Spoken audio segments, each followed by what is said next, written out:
Hello, everyone. Welcome to today's Fairy God Boss live webinar. It's so good to see everybody and have you all join us today. As we give attendees a few more moments to connect, we'd love to hear where everyone is dialing in from. So if you haven't already posted your location in the chat, feel free to do so on the right-hand side of your screen. We'd love to sort of see where you're coming from, get a sense for where people are at across the world, just to round us off as we get started today. And it looks like we have folks dialing in from Houston, a lot of Singapore-based people. I myself am in Austin, Texas. We're at day 40 of over 100 degrees, I believe. So Wendy from Houston, I'm sure you're feeling the heat as well. Folks from Toronto, great. Good to see everybody here today. Well, let's go ahead and get started. I'd love to introduce myself first. My name is Morgan. I am a senior account manager at the Muse and Fairy God Boss. And before we begin, would love to have a few quick announcements to run through with everybody. First and foremost, today's session will be recorded. So if you have to drop for whatever reason, have other engagements to get to, don't worry. We will send you a full recording of today's session so you can reference it moving forward. Additionally, we would love to hear from you throughout the conversation. So you can use the chat function on Stage Chat to send messages to one another, connect offline if you want to, and of course, to send questions to our panelists for today's discussion. So feel free to use that chat throughout the conversation. We will make time to get to as many questions as possible. And with that said, I'd love to just dive right in. We're right on time, so we'll get it going with our group today. Today's event is titled 3 Global Sales Leaders Share Best Practices for Empowering a Diverse Workforce, sponsored by Equinix. For those of you who don't know, Equinix is the world's digital infrastructure company with 20 years of continuous growth. Equinix enables organizations to access all the right places, partners, and possibilities by delivering digital infrastructure at software speed. So we're very excited to have them as a sponsor today. And for those of you who are unfamiliar with Fairy God Boss, we are the largest career community for women. Millions of women dial into Fairy God Boss for career connections, job opportunities, to get hard to find information about what it's like to work for a specific company. And then, of course, to join us for virtual events, just like the one you all are dialing into today. That said, I am very excited to be joined by 3 phenomenal global sales leaders at Equinix: Pamela Osborne, Arkell Shaw, and Mike Campbell. As we dive in, I'd love to just hear from the 3 of you. So we'll take a moment to have you introduce yourselves, where you're dialing in from, what your role is at Equinix, and any sort of personal or professional tidbits you'd love to share to let the audience know a bit more about you.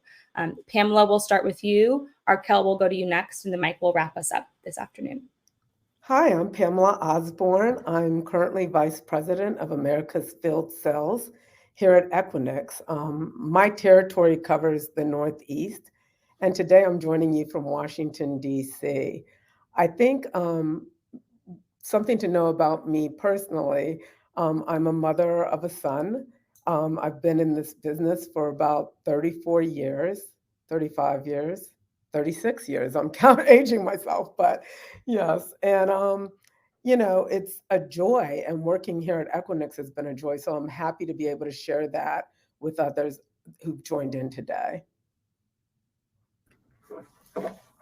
Well, hello, my name is Arkell Shaw, and I am the Senior Vice President of Sales for the Americas at Equinix. I'm actually calling you as well from DC. Pamela and I are in a meeting together, but I'm actually located in California at our headquarters outside of Redwood City. And I have responsibility for the Americas, which is a huge territory that goes from Canada all the way down to Patagonia, to Chile, and a lot of territory in between. I'm the mother of 2 daughters, and I have been at Equinix for about 4 years. I'm going to say it's the absolute best part of my career, has been able to work here and to work with people like Mike and Pamela, and to be able to work on things like building greater diversity and increasing performance and really changing the world as a company. So it's great to be here. Thanks. Hi, I'm Mike Campbell. I am lucky to be the Chief Sales Officer here at Equinix. And I actually, if you want to figure out what I do, I work for Pamela and Arkell. So they are constantly telling me what to do and how to get better. So I really appreciate that. And I think we're lucky to be able to have them on the panel today so you all can see how lucky I am to be around such great people and what a fantastic company Equinix is. And we feel so fortunate to be able to be here and share a little bit about things that we're working on and trying to get better every day. I have 4 adult children, all out working, 2 men, 2 women. One of them is married. So now we are 3 women, 2 men in terms of our kids that my wife and I have. And we are super excited to learn from them as well, because our family dinners have now become sessions where they used to be asking me all the questions. Now they are giving me feedback and telling me all the things every day. So thank you. Funny how the table. Exactly.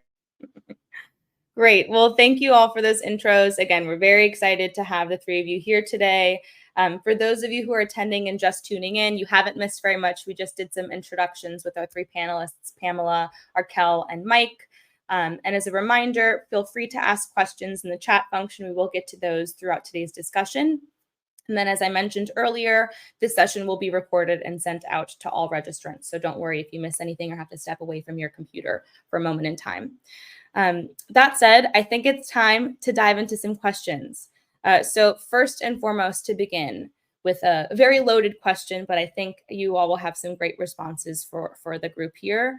Why is diversity important to consider, specifically when it comes to the hiring process? So bringing on new candidates and onboarding new folks, why is it important to have diversity in mind and in that lens as you're growing your team? So Arkell, I'd love to start with you before we pass it off to the other 2 panelists. Yeah, sure. I love this question. I think the reason when I think about diversity and why it's so important that we're continuously looking for diverse talent, and diversity is a broad term, right? In terms of, we think of women, we think of people of color, we think of underserved communities.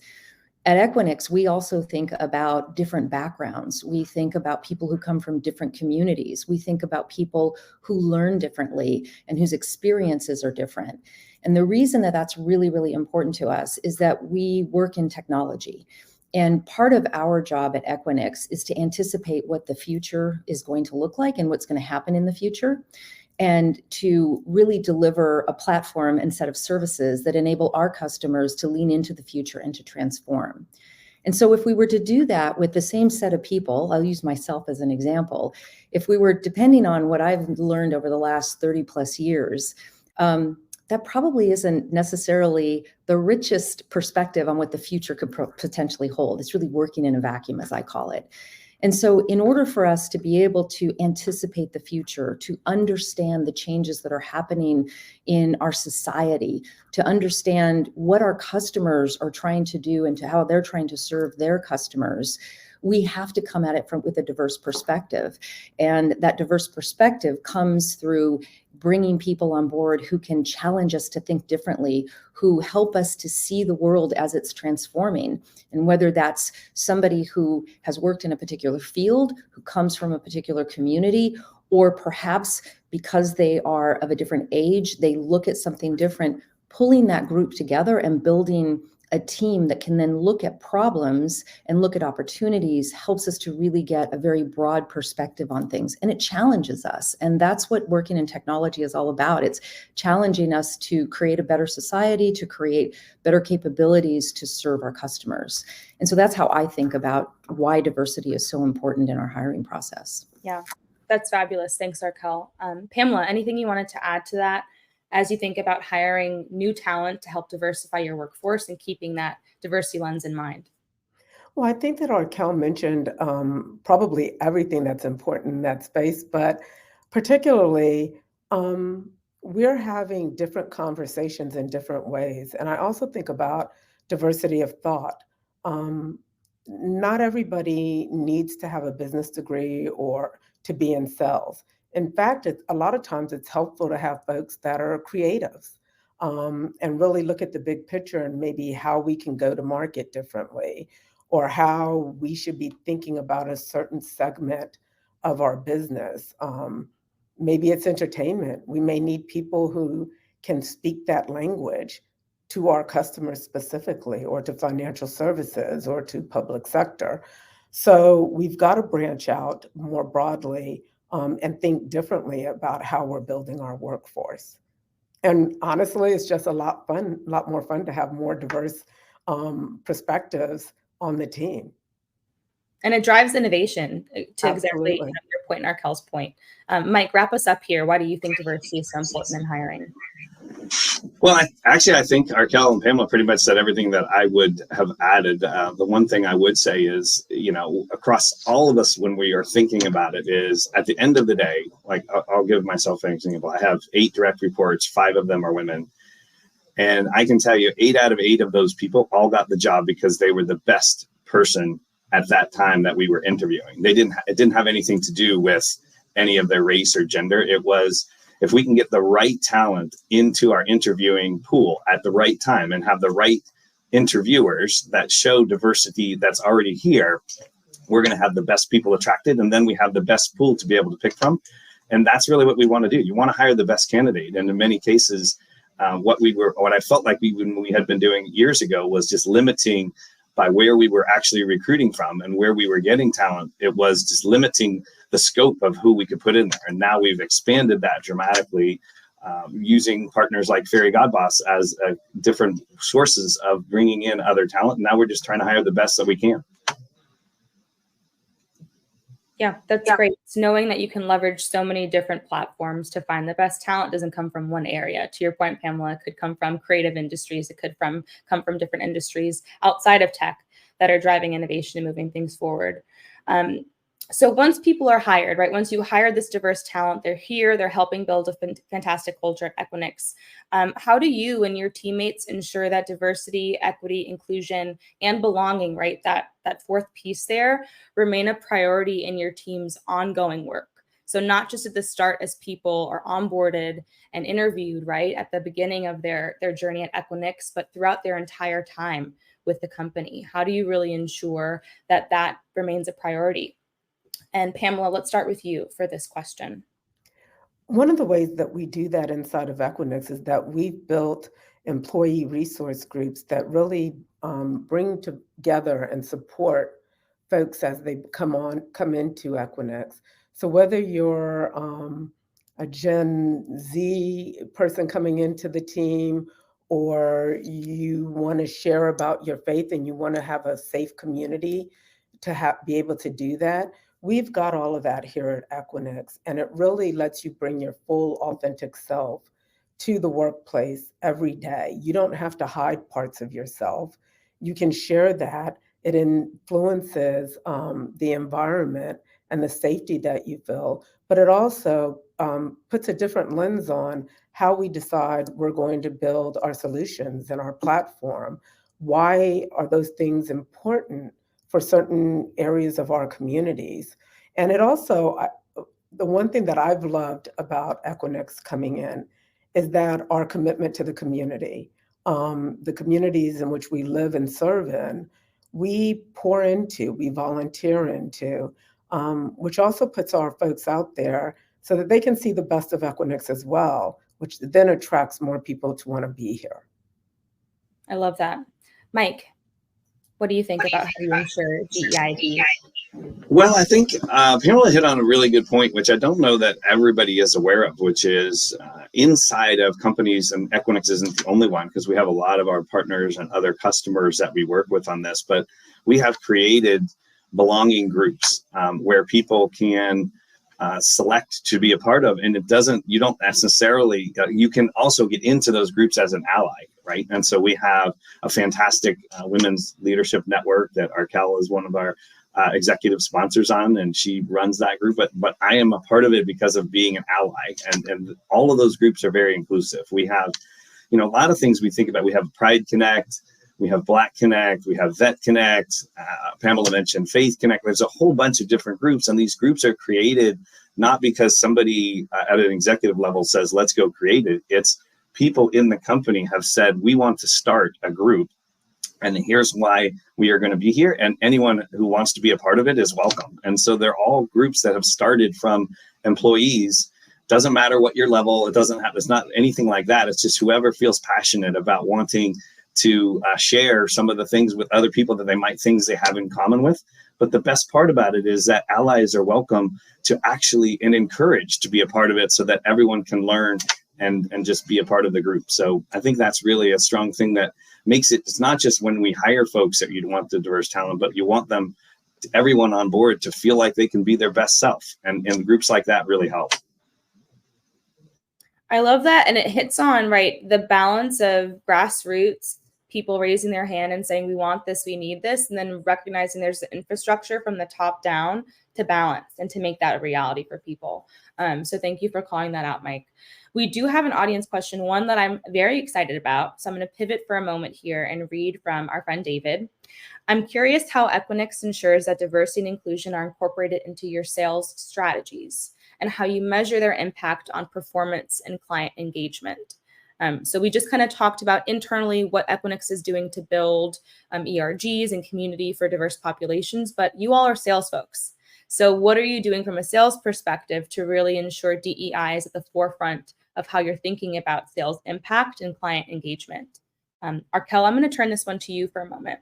Okay, sure. Thank you. I saw the question pop in. It's a great question. So some of the ways that I think about it, and I think we look at this across our business, is first of all, we think it's really important to mirror our client base.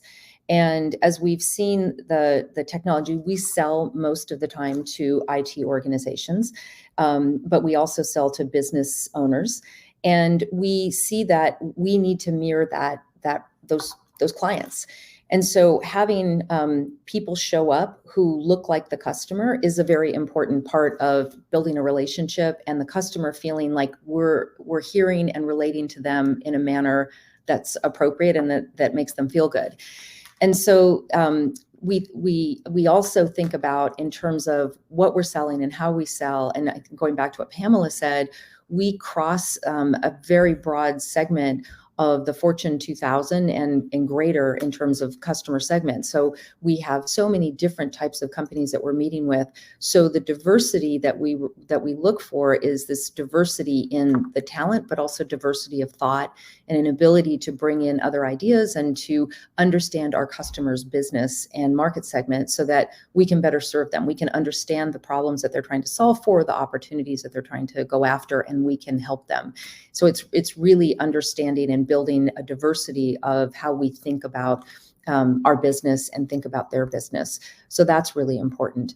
And then also in terms of, we spend a lot of time in the sales organization when we are hiring, looking, as Mike said, we are looking for the absolute best talent.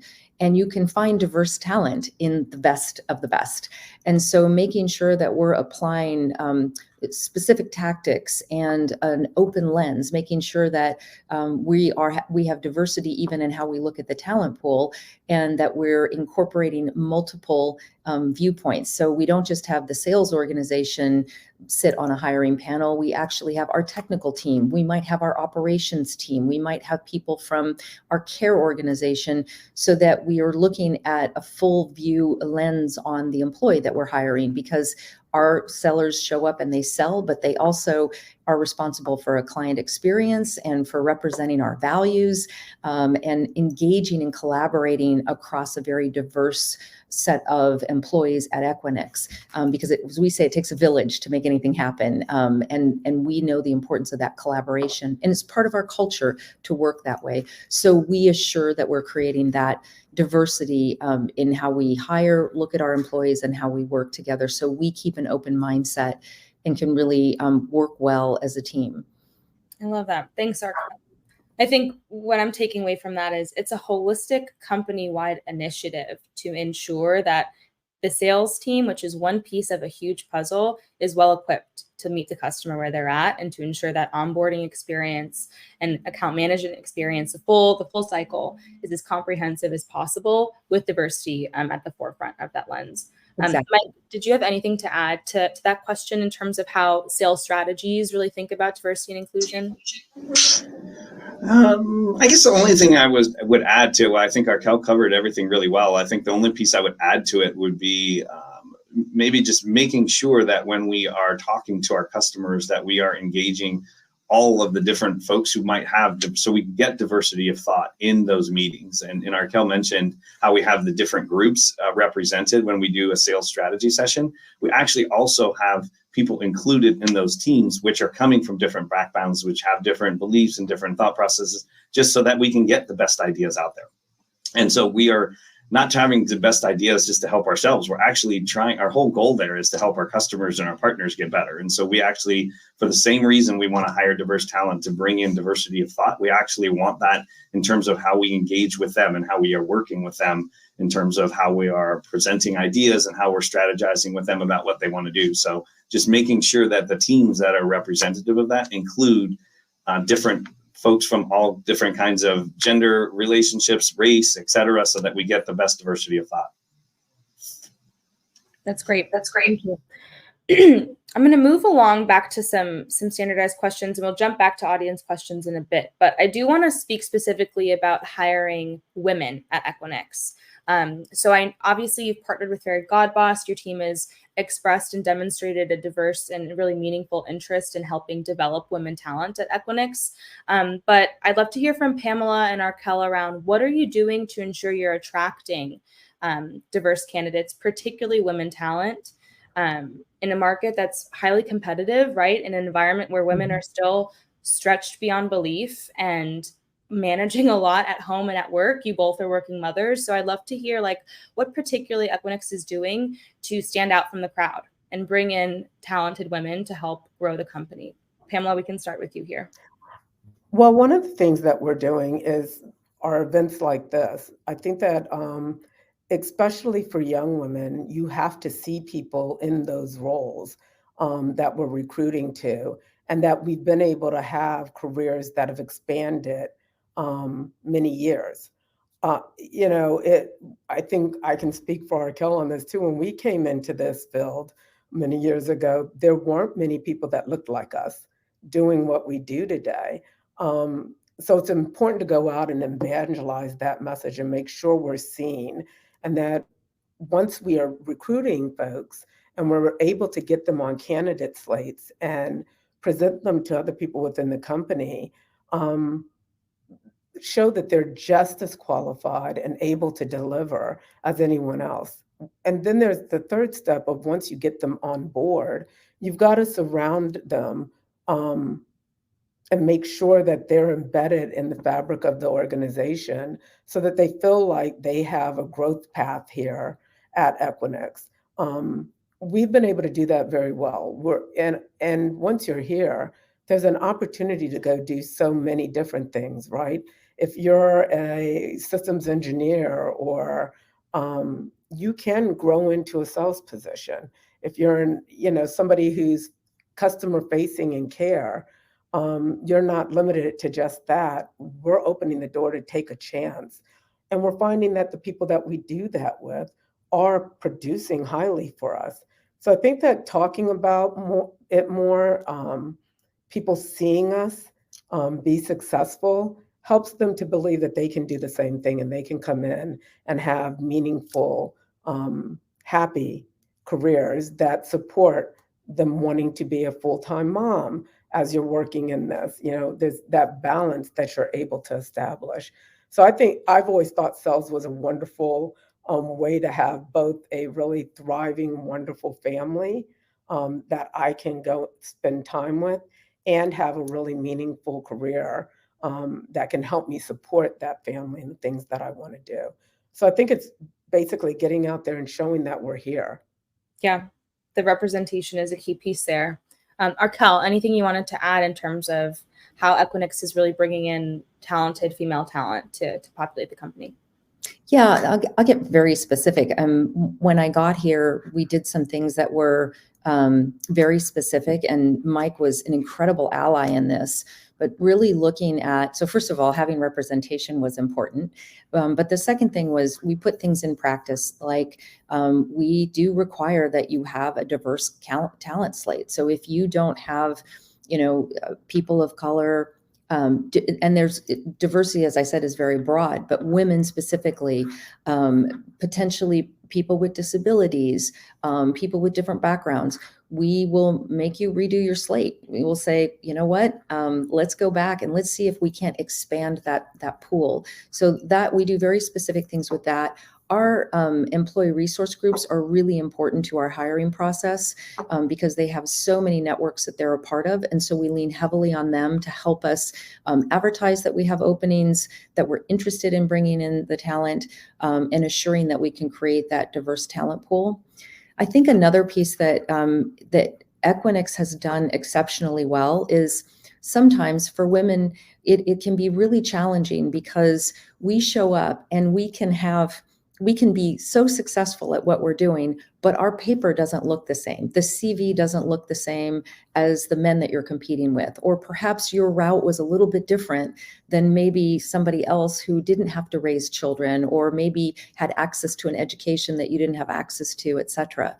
And what Equinix is willing to do is to take a pause and really do a look at a person's capabilities and say, you know what, it's not just about what's on a piece of paper. We have an interview process that not only includes panel interviews, but craft demonstrations and really spending time to understand, is there a values connection? Does this person really integrate well with us? Are they bringing a talent? What are the talents that they have and how are they bringing them forward, so that we're able to try and eliminate as much of bias that might show up, unconscious bias that might show up in that hiring process.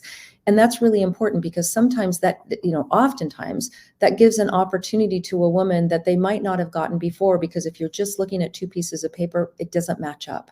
And so there are a lot of women that we've brought into the organization who then go on to be incredibly successful because they were given that opportunity to show up. And so I think that's a part of our secret sauce, I would say, that sometimes gets passed over by many companies, but Equinix is willing to take the time to do that. A true holistic version of a candidate, not just the CV, to your point, seems to be critically important there. I'm going to take one more question from the audience here. And this one is sort of similar to what we talked about before with David's question. But how do you measure how diverse you are as a team or an organization? So this could be specific KPIs, or basically, how does Equinix measure success when it comes to diversity, equity, inclusion, and belonging? And Mike, can we start with you for this one? Sure. I think the best way to do it is actually to get the stats on it. And so we actually track not just by overall function, but by sales leader in our case, but it's also happening across all the groups. I mean, sales is just one of the teams that does it. We, as across all of Equinix, break out across all of the different teams, whether you're information technology, human resources, sales, we show it by function. Then we break it down in terms of exactly by the teams underneath that, what those teams look like, how diverse they are, not just gender, but other things as well.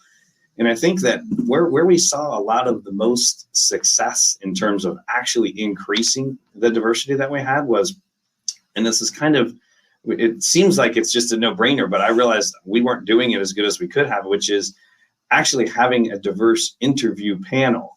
When we really started to talk to candidates, sometimes they would get all the way through and be like, wow, there's nobody like me in your whole company. You're like, of course there are. And like, well, I've been through 6 interviews and I haven't met one. And you're like, wait a minute, why aren't we doing a better job of that? And so I think, first of all, we had to start to recruit at different places. Then we had to actually make sure that the people who were doing the interview could also help us make sure that we were looking for some of those unique qualities that Arkel and Pamela both mentioned in their discussions. But then now we just really need to come down and measure it. And we actually do. Arkel, anything you'd like to add there in terms of how Equinix is measuring success when it comes to DEIB? Yeah, so everything that Mike said, and so as somebody who works for Mike and is on that leadership team, I think we then take it to another level to really look across, and I think it goes to what we were saying a little bit earlier. The hardest thing, some people think the hardest thing is the talent pool, and the hardest thing is keeping the talent that you hired. And so then taking what Mike's saying in terms of the numbers, and we work with we have an allies council, and then working with our employee resource groups, we have regular sessions to talk about what are the actual issues that are maybe causing us not to hit the numbers, the metrics that we've put in place, or where we're exceeding metrics. How are we doing that? As a leader myself, I routinely look across my team. I have my own set of metrics, and it's an ongoing discussion that we have. We have a employee satisfaction survey every quarter that gets a lot of attention, and we talk about how are we doing against these metrics? Are we really achieving the goals that we're setting out to do? And it's not a lot. I want to say the other thing that's important. A big part of this is bringing along all of the people who may not be diverse in this journey. And so it's really taking the time to make sure that people understand and can turn into allies and support that journey. And so that's a big part of what we also focus on is, yes, we've got to hit a metric. Yes, if we're not close or there's a change in the metric, how do we course correct?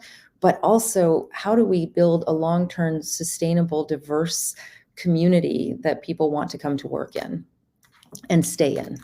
Yeah. And that's probably the most challenging part, right? It's figuring that piece out, which is not so black and white. It's not an easy fix. And that leads me to my next question, which is about the obstacles that your team has faced. It sounds like you've made some incredible progress with ERGs, representation, the interview process. I'm going to go out on a limb here and say that wasn't easy, and it took some time, and your team maybe had a couple of blunders. And I'm curious, when it came to the hard parts, right, the really challenging bits of that puzzle, how did you course correct? How did you solve that? How did you overcome those obstacles? And what did you learn? Because I know this journey is ongoing. To your point, Arkel, it's not a one and done thing. It's an ongoing process. So how did you recover from those bumps? And Pamela, I don't know if you have any thoughts here. I'd love to start with you. I think that it's a lot of times we think that we've got to manage or think about course correcting differently for diverse candidates than we do for our traditional candidates. And once they're in the company and if we lose them, we've got to figure out, what was the path? What was their reason for leaving? And ask those hard questions, and then go back and try to regroup and make sure we correct them. This isn't a, perfect science. We're going to hit bumps in the road. I think that one of the things that Equinix does better than many companies that I've worked for is that they're willing to make those changes. They're willing to understand that we may not get it right the first time, but we're going to continue to try. We're not going to just give up and say, oh, it doesn't work. The proof is in the pudding. The more diverse we've become, the bigger on the return on investment we've seen. We've seen our business grow extraordinarily well against other companies that we compete with right out in the marketplace. What we've done in the last 25 years is just simply extraordinary. But we couldn't have done that without diversity of thought, without a diverse group of people coming together who understand what's needed and what's coming down the pack. So I think we do that well, but when we do have bumps in the road, I think the best thing that we do is that we stop and we say, what can we do? We look at the data. We openly talk about it. We're willing to challenge each other about the assumptions we're making about who can maybe sell and who can't, right? Who has a track record doing it and who doesn't. And sometimes it's uncomfortable, but we have to be willing to have those uncomfortable conversations if we want to see true progress in this area. Yeah, I love that answer because it's real, right? It's recognizing we made a couple mistakes or we know we can do better here. Let's talk about it. Mike, I'm curious from your perspective too, what makes Equinix such a good learner? Because that's what Pamela was hitting on. Like we're constantly learning and iterating. When we realize we may have dropped the ball here, we want to improve this initiative. And what have you seen that really makes Equinix to stand out when it comes to overcoming these DEIB obstacles? Yeah, such a great question. Thanks for the question, from the audience as well as your additional there, Morgan. I would say that, I mean, first of all, the key in this situation is, first of all, you have to be willing to admit that you have made a mistake or that we aren't doing things as good as you can. So we can't fix it if you can't admit that it was actually a problem. To Arkel's point, which I think is a super valid one, like we don't just want people to come here, we want them to stay here. We do invest a lot in our onboarding and our training and constantly allowing people career opportunities to be able to learn. But one of the things that we noticed was actually some of our diverse candidates were not going for promotions as much as what we had for people who might be from privileged communities. And so we actually had to actively search out and say, no, come interview for here. You are really good at not only this job, but you have done really good things at other places. We want that. But what we had realized is that sometimes we actually had to proactively reach out and not force, but really encourage people to go for those opportunities. And now that's what we have found. But to the other point that we mentioned earlier, there's still a group of people in a privileged community then that you then have to bring along with you. And the way we do that is we have very clear criteria that we say, this is what this job is all about. This is why these candidates, this is why the person got it. And we circle back with other people that interviewed and said, here's why you didn't get it. We don't just say, oh, you didn't get the job. It's, you didn't get it because of these reasons. Now, what can we do to help go invest in you and get you some training to round out that particular area so that the next time that the job comes, you're ready? But I think encouraging some people and really pushing that was what we have found was something we weren't doing a good job of, but that was just an example of an obstacle where we said, okay, now we got to admit we're not doing it right. How are we going to go change that in the future? And so just for everybody who's listening, I encourage you, take chances on those jobs, even when you don't think that you have everything. We're not looking for, if we say there's 10 things we're looking for, you don't have to have all 10. If you've got 5 or 6 and you have 5 or 6 other things that we didn't think about, bring it. So come for that. And I just encourage you to lean in because you're never going to be able to find until you try. And Mike, I want to double down on what you mentioned, which is empowering your managers to seek out really talented individuals who might have insecurities or doubts about their performance, right? It's really equipping managers and leaders to spot the stars who, for whatever reason, might not feel comfortable raising their hand for a promotion and saying, no, these are your managees, lift them up. Here's how to do it. Sounds like Equinix does a really good job at empowering managers to empower the people that they lead, which I think is a key point there.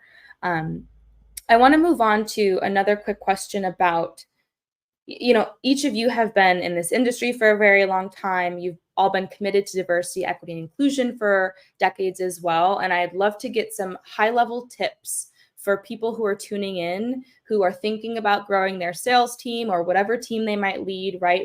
Where should they start? What are some tips that you have for folks who are looking to bring diversity, equity, and inclusion at the forefront of their hiring efforts? Where might they begin? We talked about a lot, but where should they start if this is, for whatever reason, maybe new to them? Arkel, I'll start with you.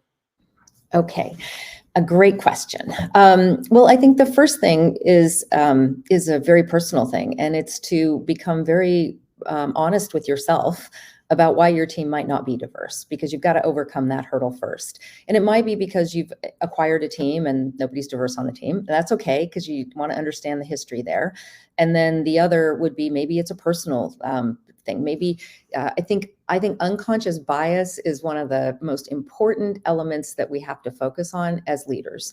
And so really understanding, do I tend to, and I'll admit this, I tend to hire certain personality types to the point where in some cases I will say, okay, I'm going to let others on this panel interview, and then I'm going to come in the secondary place because I know that I have a bias to, really friendly people or something. So being honest with yourself about where your biases might be is a critically important rule, because otherwise you can get that diverse talent pool, and then you're still going to hire the same people.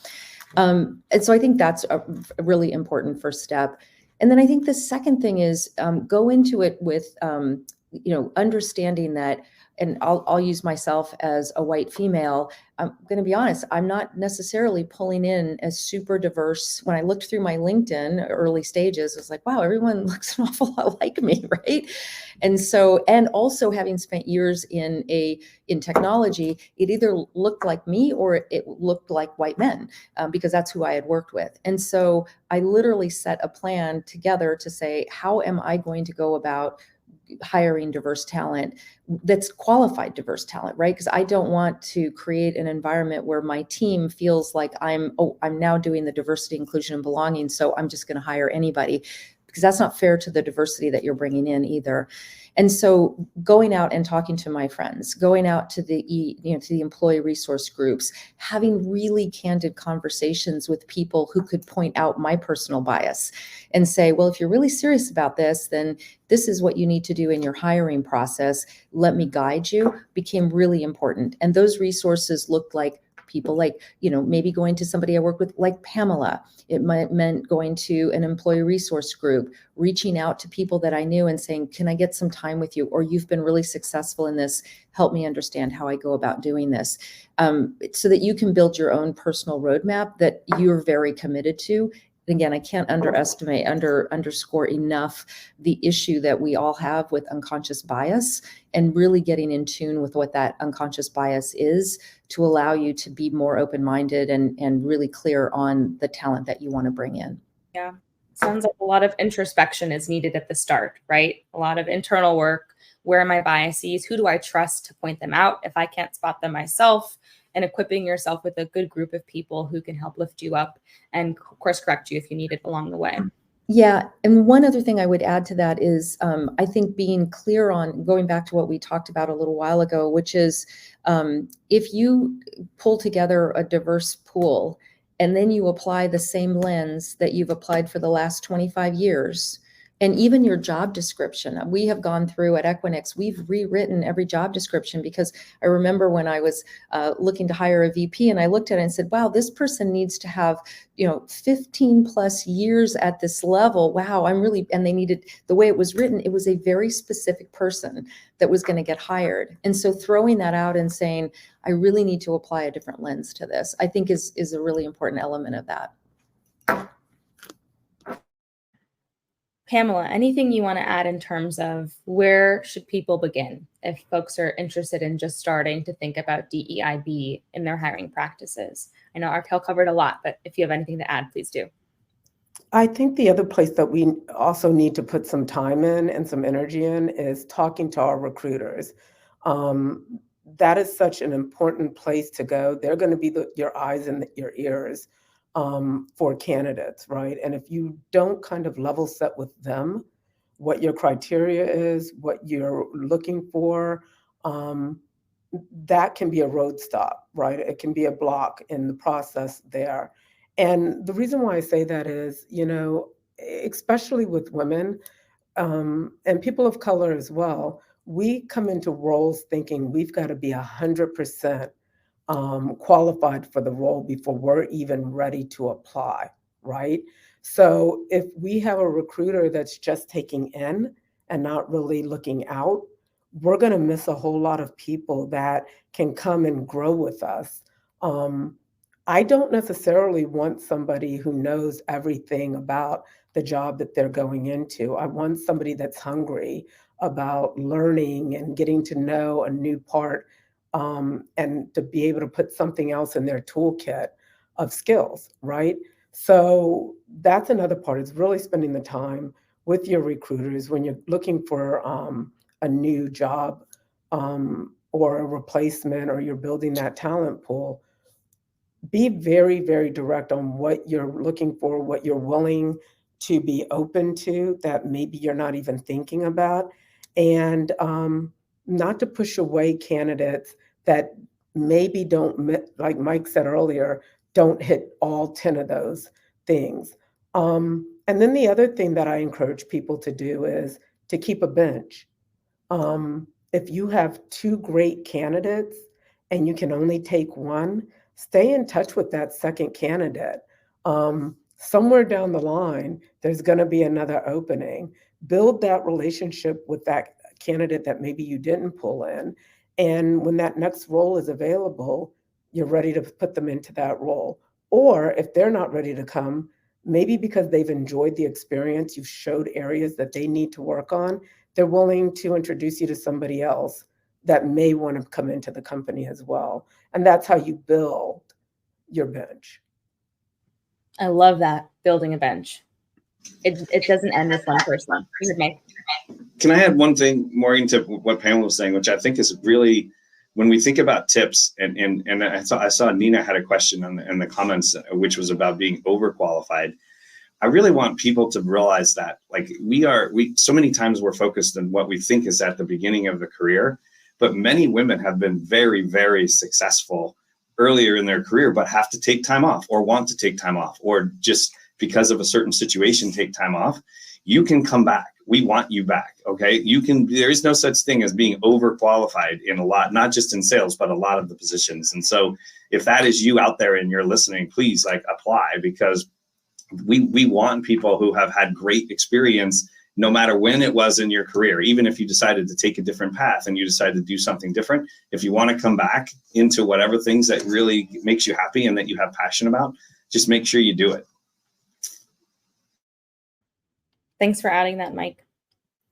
I want to pivot back to something we touched on briefly, Mike, when you were talking about empowering people for promotion, right? Really lifting up your teammates.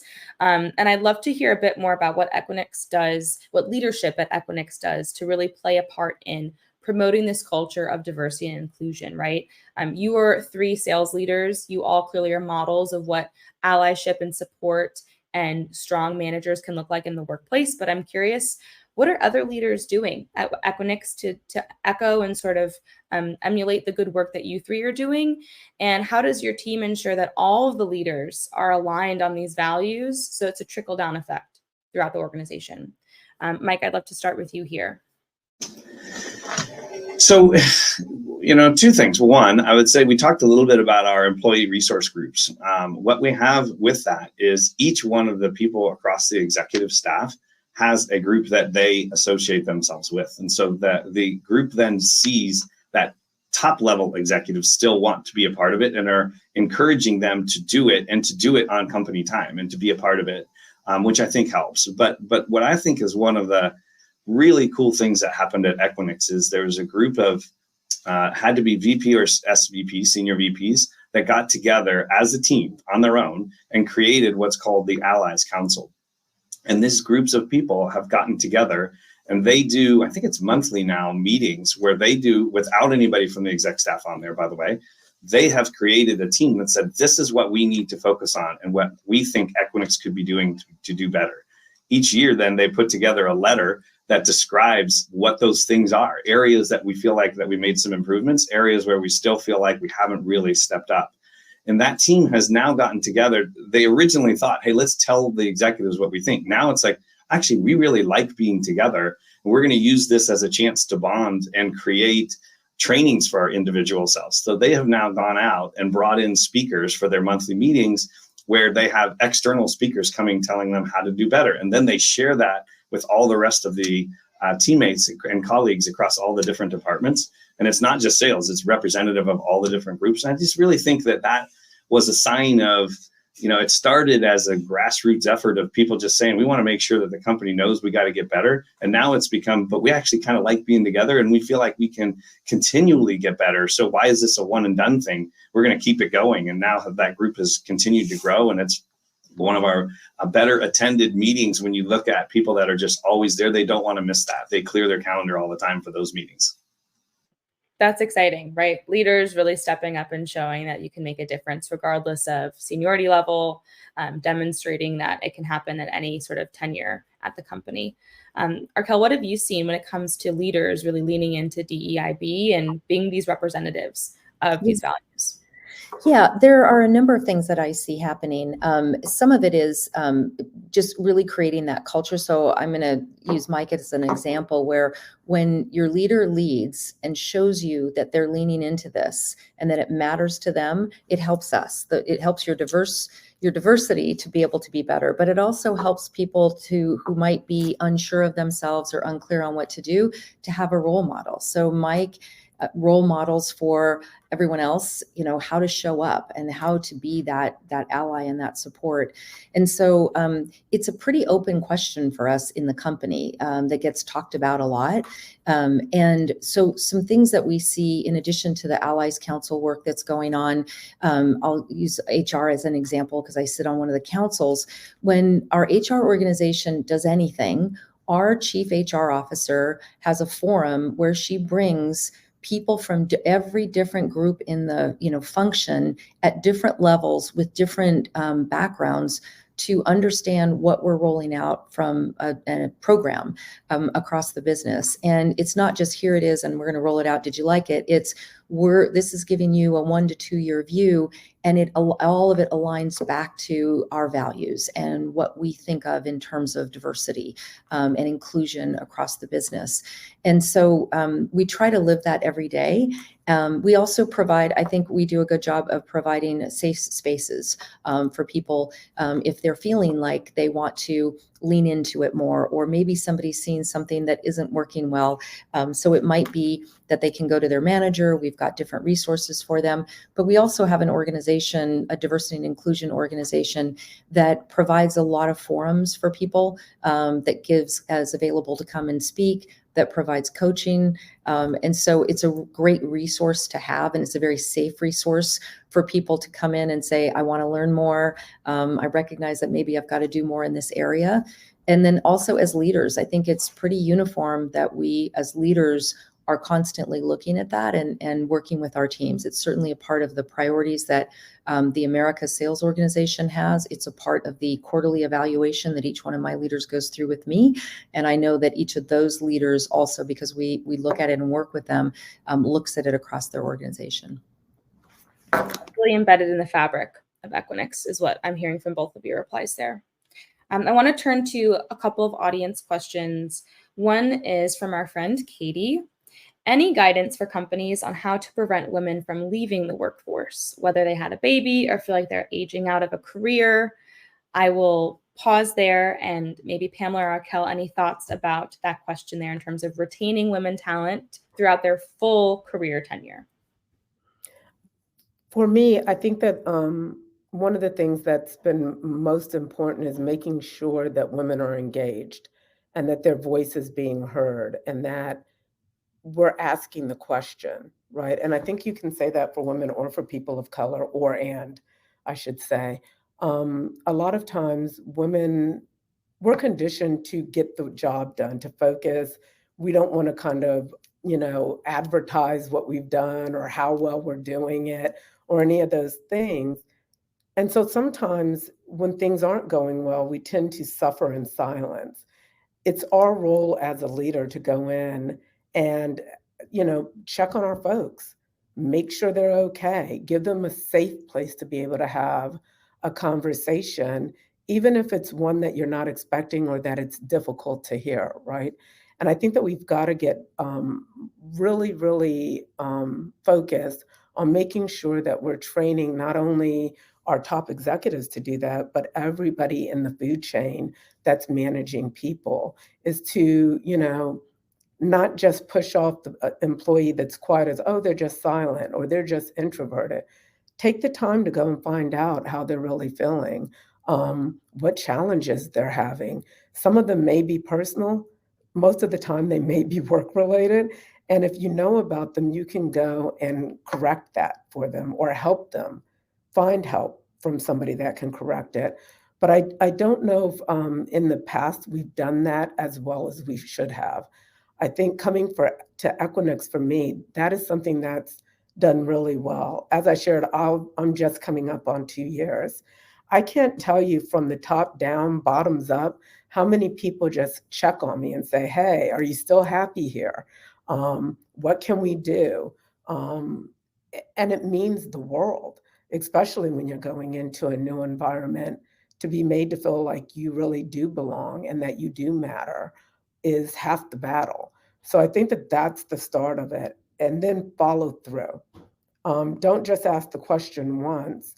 and not go back and check to gauge whether it's getting better or not. But you've got to follow up and follow through. Thank you for sharing that, Pamela. Arkel, any thoughts here about this question? Yeah, so I think, first of all, this is an area that gets a lot of focus at Equinix, and we do it well, and sometimes we don't. So, it's a continual conversation that we're talking about, because we know how hard it is to keep women and other minorities in the business. And so it gets a very proactive focus from us, because we don't want to have that problem. I think sometimes the answer for companies isn't what they want to hear, because I'll use the example of maternity leave. When a woman tells me that they're pregnant, and I love it because they'll say, I'm only going to take off 3 months. I'm like, yeah, why don't we talk about how long you're going to take off when we get closer to your due date? And then I check in with them. And I always tell our team, you're going to build a plan around this person leaving for a year, right? And if they come back sooner, great. But what you should be thinking about is, I want this employee to come back, so I got to make her world as good as possible. Like, I want her to enjoy that maternity leave, but I also want her to feel like she can come back and have a full, rich career and manage, because I know how hard it is to come back as a working mom. And so really, and we do this a lot in our company, is, you're going to have a baby, you're entitled to take what you want, and we're going to work around that because you're a valued employee. And that's how we should think about it, right? Versus discouraging, or, oh my gosh, what are we going to do? How are we going to do this? All the things that women have heard. But I think that's hard to do, because it does require a different mindset. And oftentimes I think that men have not necessarily been in that situation. And so a lot of times, and I love the men that work on my leadership team, because in every case they come to me and say, I think I know how to handle this, but could you give me some coaching? Because I want this employee, I want this woman to want to come back to work. We love her and we want her to enjoy being a mom, and we also want her to come back.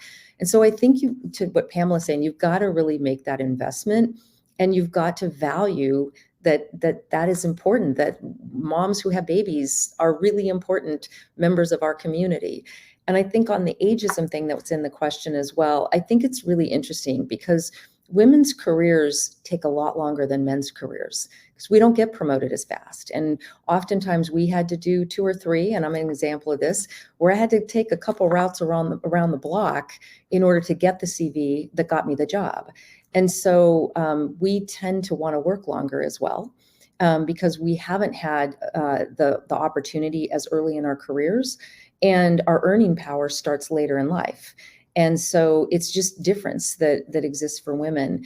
And so I think, again, it's stepping away from things, maybe unconscious bias around ageism, and opening our minds up to a different way of thinking about it. And so I think the key there is you've got to keep asking those questions. And for us at Equinix, it starts by interviewing every single woman who leaves. We do this with every employee who leaves, but we particularly double down on women to say, why did you go? And we will oftentimes have an external person do it, so they feel safe giving us that answer. And then we bring that information in. The executive team gets the feedback, the ERG gets the feedback, and we talk about how we're going to mitigate that going forward. How can we do better the next time? What did we learn from this? Great answers, both of you. Thank you so much for sharing. And I think what I'm hearing is really the intentionality, right? It's being intentional and asking these questions. To your point, Pamela, it's following up. It's not just saying, yeah, we got you covered when you need to take your leave. It's actually seeing that through to fruition, and honoring that space and the time that a woman might need in the workplace to step away for whatever reason, maternity or elsewise or otherwise. So I appreciate you both saying that. I think it's a really important tenet to hit on. We are very close to closing time. But before we go, I wanted to do a very, very fast lightning round edition of one question. So take like 30 seconds piece. What advice would you give to your younger self? Imagine yourself just starting off in sales, right? Two years ago, for maybe some of you, you're very fresh and new, just first on the job. What advice would you give to that younger version of Arkel, Pamela, and Mike? Mike, we're going to start with you really quick. Go ahead. I think I would tell myself to ask more questions. when I first started out working, I felt like I needed to act like I knew it all. And so I tried to figure it out on my own. And what I've realized now is that people want to help. They're there to help, and don't be afraid to ask. And I think I would have learned a lot faster, a lot of things, if I would have been willing to ask questions. Pamela, let's jump to you. I would tell my younger self to believe you belong there. I think that in my earlier years, I was always almost that imposter syndrome, like, do I really belong here? I don't fit in. I'm not, smart enough or whatever. And I think you have to believe you're smart enough, you belong, and you've earned the right to be present and be in the role that you're in. Absolutely. Love that. Arkell? Similar to what both of them said, my advice to my younger self would be to actually believe in myself a lot more, and to not take other people's opinions quite as seriously as I did in my career. Yeah, that's what I would do. Trust your gut. Trust your gut. I love that. Well, thank you both, or thank all three of you for great responses to that question. We are just about at time, so I do want to just reiterate my gratitude for Pamela, Arkell, and Mike for joining us today and sharing so much great advice and wisdom and insights for our audience. And thank you to everybody who tuned in this afternoon for the discussion. As a reminder, there will be a recording of today's event sent out to everybody, along with some additional resources and, of course, opportunities about joining Equinix. In the meantime, you can join us on Fairy Godboss's platform to learn more about Equinix via their profile and their job opportunities. And last but not least, we will have a short type form survey sent out to everyone so we can get your feedback on this event to ensure that we continue to give you all great quality content that is resonant with you and where you're at in your professional career. But with that, again, thank the three of you so much for your time. It was fabulous connecting with you. And until next time, we'll see you. Thanks, everybody, for joining today.